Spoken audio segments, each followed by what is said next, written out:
curious to get your Go ahead. opinion on what you think really like the root cause of that is. My speculation from the outside would be possibly due to foreign money from the United States and other countries coming in, maybe causing some corruption in the upper levels of government, sort of incentivizes that system to stay in place because it keeps those in power as the haves.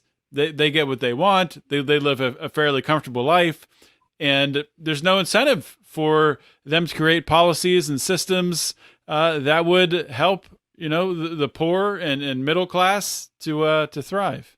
That's a very good explanation, but let me take you back to go back to the origins of origins, because this is something that what you just talked about transpired afterwards.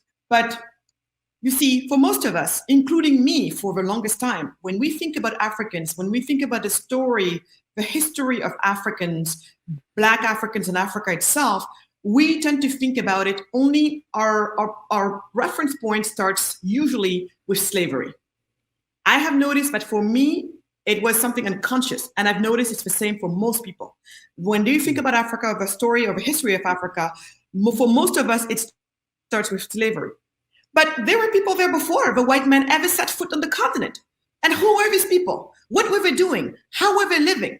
Well, turns out, especially when you look at the work of, there's now a big body, there's now, not a big, but a nascent body of scholars that have been researching all of that, especially from the economic standpoint. And my favorite of them is Professor George Ayite, Ghanaian economist, amazing, amazing guy. He looked where most other people didn't look. He looked at pre-colonial Africa.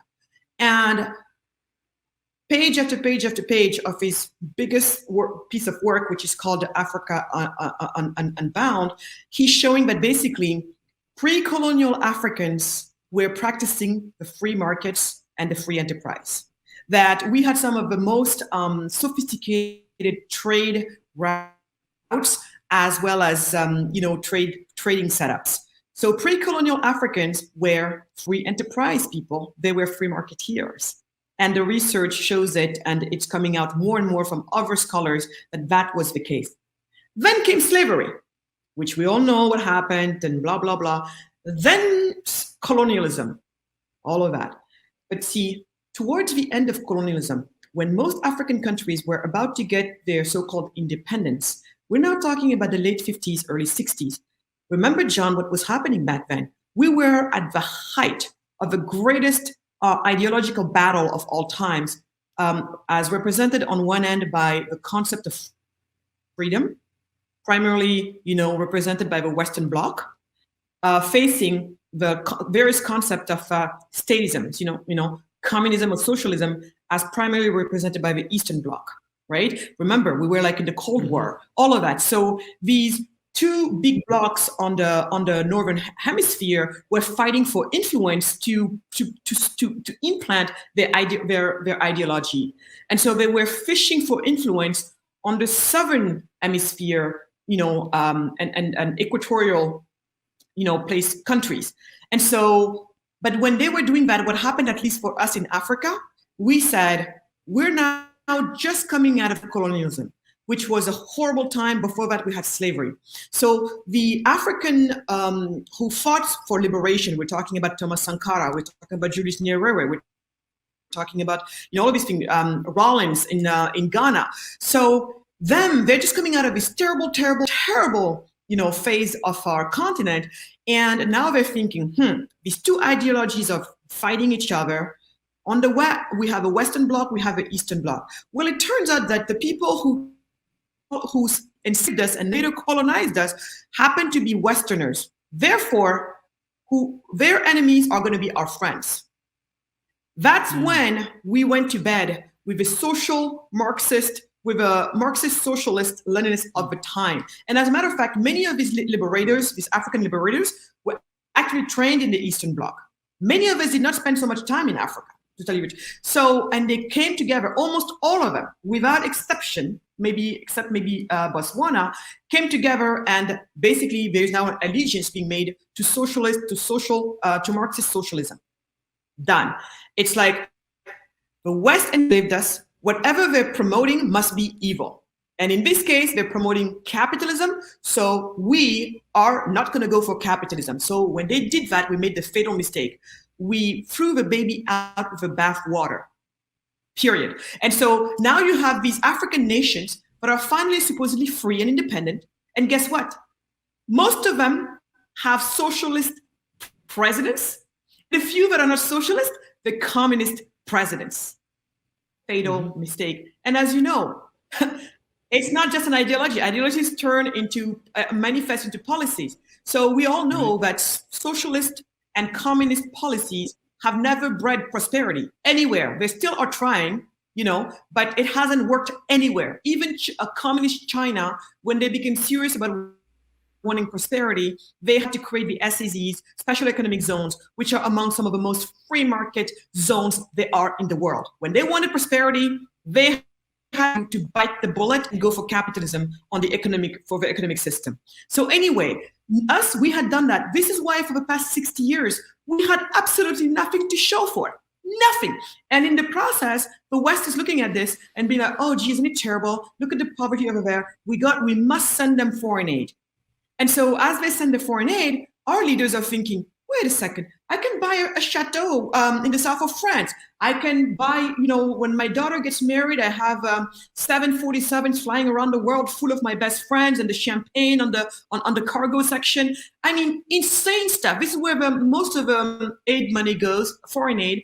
And a lot of the rest of the money goes straight back into the consultants who are part of the aid industry. We're talking here, all the folks, all the NGOs who are involved in supposedly, the poverty world.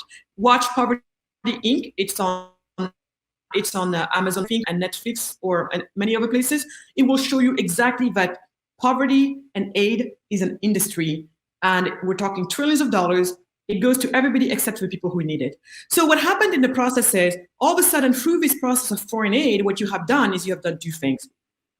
You take the incentives from the leaders to make sure that their constituents, their people, their citizens become prosperous, because if we stay poor, the money keeps coming in and they keep buying chateaus.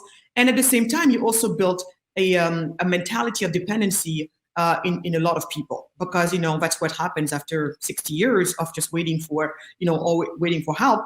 You lose some of your not everybody, thankfully, and people still have a fighting spirit, but damage it this way. So John, when you ask what do you think happened, this is what happened. And this is that's what my upcoming book called The Heart of a Cheetah is going to be talking about, kind of taking people back to our root history, that we were free marketeers and free enterprise. And then after colonialism, that what happened there and how we sided with Marxist socialists and how it got us to where we are today. But today, finally, I think the story is finally coming out. People are finally understanding, first of all, the relationship between prosperity and the economic freedom and the free markets, and they're also understanding that we also what can be done about this. So I don't want to leave the audience feeling, oh my God, gee, isn't it terrible? What do we do? Well, truth is, there are some amazing, well-proven steps that can be taken, anywhere from policy reforms to just this radical concept of startup cities, where instead of trying to do piecemeal reform legislation, you will say, we're going to go to a piece of land that primarily doesn't have too many people on it. And just like Dubai, 110 acres of land, you're realizing that Sharia law is not the best law, for commercial and businesses. Then you're saying, we're going to do the best in law type from around the world, which is primarily British common law, and saying, we on this piece of land, we're not going to do Sharia law for business, but we're going to do British common law, hire retired British common law people so that they can educate the law. And from there, voila, within 20 years, Dubai, 110 acres of land that we had none on it except sand, and it was a desolate part of the world. Today, Dubai entered the top 10 rank of the financial international finance of the world, and this has proven to work anywhere it's been done. Singapore. I was just going to insert there. I think that Dubai is a great example. I think that's going to become, maybe not to that same extreme, to create multiple Dubais, but it's going to become easier and easier for communities to really grow outside of their governments and to create prosperity. When you look at what's happening with Web3 and DeFi and cryptocurrency, so it's some really, really exciting times I think are ahead for the entire world. I mean, it's kind of like the phase we're in right now with COVID in the United States. There's a lot of unrest and a lot of obviously division, and I think it's like that in a lot of parts of the world, created by how the governments have reacted to the COVID crisis.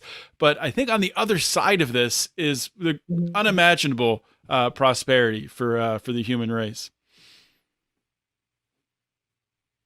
No, I think this is I am so in line with you. That's why I'm so excited for all of us humans that happen to be alive in this particular time. This chaos, I think it's going to breed innovation, betterness. I think a lot of people are waking up. A lot of people who have been sleeping, fallen asleep, because prosperity does that oftentimes, especially in prosperous nations. It puts you to sleep, and then poverty, for people who live in poverty or in poor nations, it renders them, if you're so poor that it doesn't matter, you become almost like lethargic and you don't do much. And if you're so prosperous that it doesn't matter, then you just take it for granted and you just also fall asleep and you become lethargic as well. I think this has woken people up on either side of, that they find themselves in. And people are questioning, people are waking up. I feel like everywhere people are waking up and we're uniting in this being not woke, but awake. And so that, I think, it's really exciting. And we have so many tools at our disposition, the greatest of tools being this human brain and this human creativity. So I'm just very excited for the future. And I intend for my continent to make the right turn along with everybody else. And I'm just personally very excited. But I think it's important for people to understand, to have a proper diagnostic, because only from there can you land on a good solution.